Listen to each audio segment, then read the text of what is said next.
town, nestled between the forest and the mountains. It was the kind of town people passed through but rarely stopped in, a place where secrets lingered like a faint mist that never quite dissipated. Mara had always felt drawn to the quiet of the town. After years of living in the bustling chaos of the city, she'd craved solitude, and this place offered it in abundance. She had moved into a small, rustic cabin on the edge of the forest, the nearest neighbor a good mile away. It was perfect, or so she had thought. Her first few weeks in the cabin were uneventful, the days spent unpacking and exploring the surrounding trails. The locals were friendly but distant, offering polite smiles but avoiding prolonged conversation. She didn't mind. She hadn't come here to make friends. But there was something about their manner that unsettled her, a flicker of discomfort that passed through their eyes whenever she mentioned her cabin. It wasn't until her third week that Mara began to notice the strange things.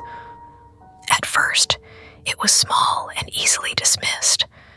A misplaced object, the faint creak of footsteps in the hallway late at night, the sound of the wind whispering in a way that almost seemed like words. She told herself it was her imagination, a trick of her mind adjusting to the quiet. But then there were the shadows. They began as fleeting glimpses, darting across her peripheral vision, disappearing the moment she turned her head. They always seemed to linger just at the edge of the light, watching, waiting. Mara tried to laugh it off, telling herself it was nothing more than a trick of the dim lighting and her overactive imagination. Still, she found herself turning on every light in the cabin as soon as the sun set, the comforting glow chasing away the encroaching darkness. One evening, as she sat curled up on the couch with a book, the first real chill of autumn in the air, she heard it, a soft, rhythmic tapping at the window. It was faint, barely audible over the crackling of the fire, but it was there. She froze, her heart pounding in her chest as she turned toward the sound. The window was dark, reflecting only the warm light of the room, but she couldn't shake the feeling that something was out there just beyond the glass. She stood slowly, every nerve in her body screaming at her to stay put, but curiosity overruled fear. She moved toward the window, her footsteps muffled by the thick rug beneath her feet. The tapping stopped as she approached, the sudden silence somehow more unsettling. She hesitated, her breath fogging the glass as she leaned closer. Outside, the trees swayed gently in the wind, their skeletal branches reaching toward the sky. There was nothing there. Mara exhaled shakily, chastising herself for being so easily spooked. She drew the curtains tightly closed and returned to her spot on the couch, trying to focus on her book. But the sense of unease lingered, a heavy weight pressing down on her chest. The cabin, once a refuge of peace and solitude, now felt oppressive, the silence suffocating. That night, her dreams were vivid and unsettling. She dreamt of the forest, the trees towering above her like silent sentinels, their branches tangled and dark. In her dream, she was running, her feet pounding against the forest floor, the sound of something chasing her echoing in her ears. She couldn't see what it was, but she could feel its presence, a cold, malevolent force that sent icy tendrils of fear creeping up her spine. She woke with a start, her heart racing and her body slick with sweat. The room was dark, the only light a faint sliver of moonlight filtering through the gap in the curtains. For a moment, she lay still, listening to the quiet. And then she heard it, a soft creak, like the sound of a footstep on an old wooden floor. Mara sat up, her pulse pounding in her ears. The sound came again, closer this time. She reached for her phone, fumbling in the darkness, her fingers trembling. The light from the screen was blinding, and she squinted as she checked the time, 3:17 a.m., the witching hour, her mind supplied unhelpfully. She turned on the bedside lamp, the warm glow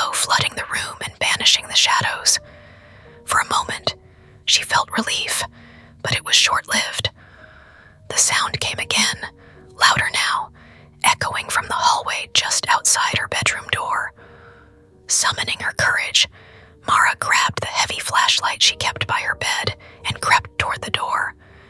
Her hand shook as she grasped the doorknob, the cool metal sending a shiver through her. Slowly, she turned the knob and pulled the door open, the hinges creaking loudly in the silence. The hallway was empty, the shadows long and still. She stepped forward cautiously, the beam of her flashlight cutting through the darkness. The air felt colder here, the kind of cold that seeped into your bones and made your breath visible. Her footsteps seemed unnaturally loud, each one echoing in the stillness.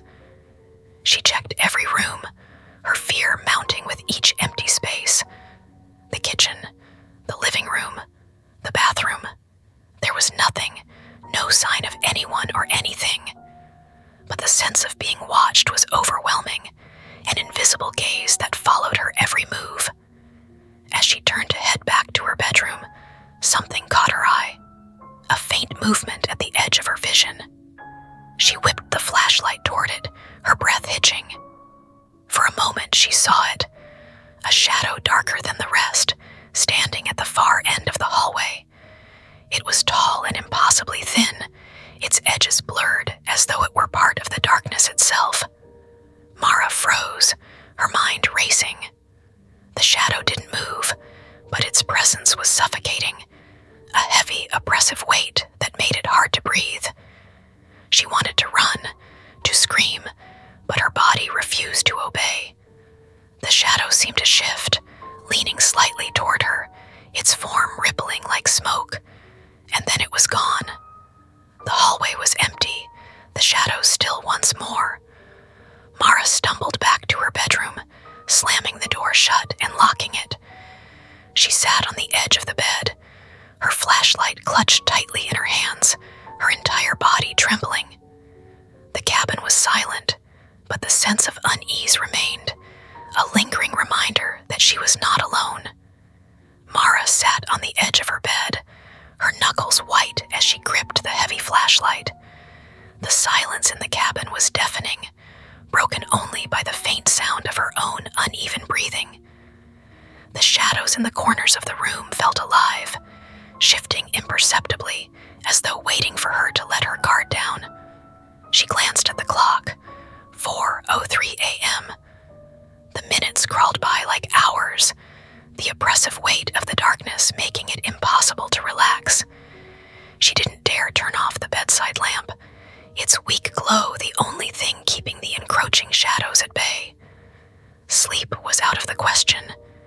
Every creak of the floorboards, every groan of the old wood, sent a fresh wave of dread coursing through her veins.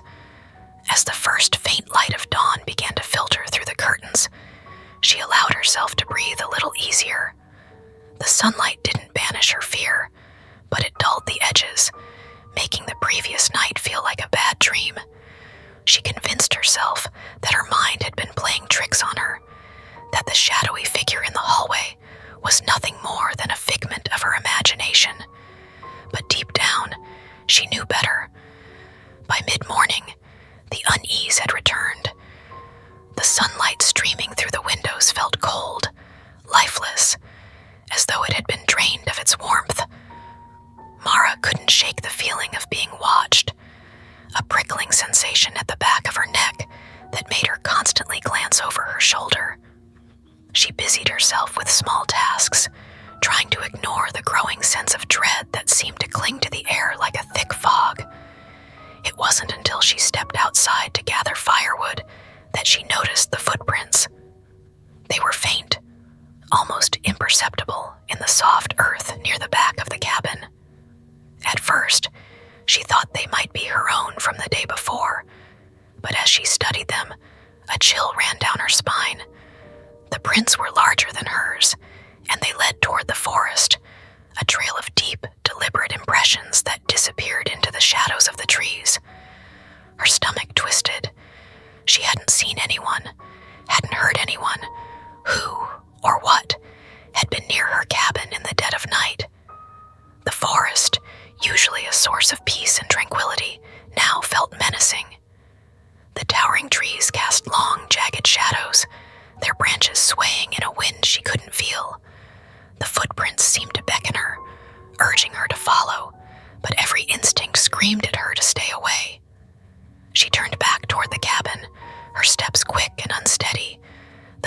unseen eyes following her every move. As night fell once again, the sense of unease became unbearable. The shadows seemed to move of their own accord, creeping closer as the light faded. Mara locked every door and window, her hands trembling as she secured the curtains tightly shut. The cabin felt smaller, suffocating, as though the walls were closing in around her. The first sound came just after midnight, a soft, rhythmic tapping at the window. She froze, her heart pounding as the familiar sound sent a jolt of terror through her. It was the same as the night before, deliberate and unrelenting. This time, she didn't move. She stayed rooted to the spot, clutching the flashlight like a lifeline, her breath caught in her throat. The tapping stopped, replaced by a low, guttural whisper. It was faint at first, barely audible, but it grew louder, more insistent. The words were unintelligible, but the tone was unmistakable, angry, accusing, as though something just beyond the walls was demanding to be let in. Mara squeezed her eyes shut, willing it to stop, but the whispers continued, surrounding her, filling the room with an oppressive energy that made it hard to breathe. The sound of footsteps echoed down the hallway, slow and deliberate. Mara's eyes snapped open, her gaze fixed on the bedroom door. The handle turned, the old metal squealing in protest.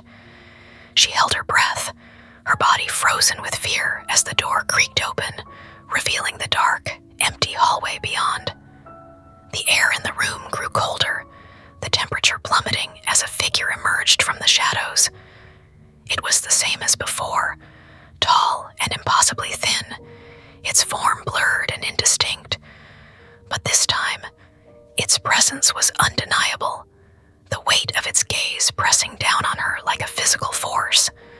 It didn't move, didn't speak, but the sheer malevolence radiating from it was enough to make her feel as though she were drowning in darkness.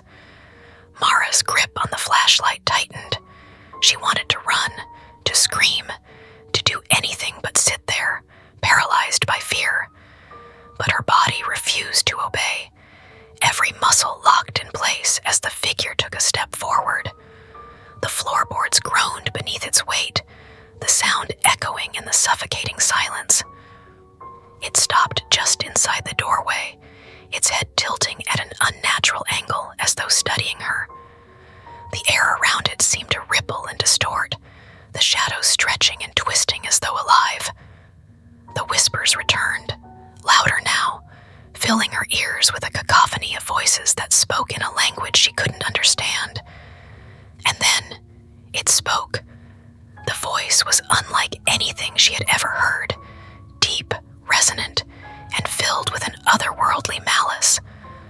The words were slow and deliberate, each one carrying a weight that made her chest tighten.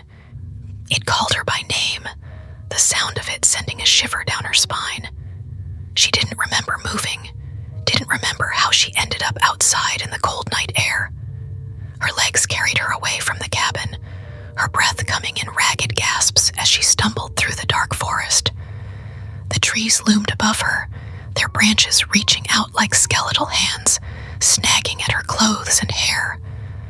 The whispers followed her, growing louder with every step, the unseen presence closing in around her. When she finally stopped, her lungs burning and her legs trembling, she realized she was standing at the edge of a clearing. In the center stood a single ancient tree, its gnarled branches twisted and blackened as though scorched by fire. The ground around it was bare, the earth cracked and dry despite the dampness of the forest. She didn't know how she had gotten there, but the tree felt familiar, as though she had seen it before. The whispers fell silent, replaced by an oppressive stillness that made her ears ring. The air felt heavy, thick with an energy that made it hard to move. She turned to run, but her feet wouldn't budge, as though the earth itself had trapped her in place. And then she saw it, a shadow emerging from the base of the tree, its form shifting and twisting as it moved toward her. The figure was no longer blurred, its sharp and defined. Its face was pale and gaunt, its hollow eyes burning with an unnatural light. It smiled, revealing rows of jagged teeth, and raised a hand, beckoning her forward. Mara's scream was swallowed by the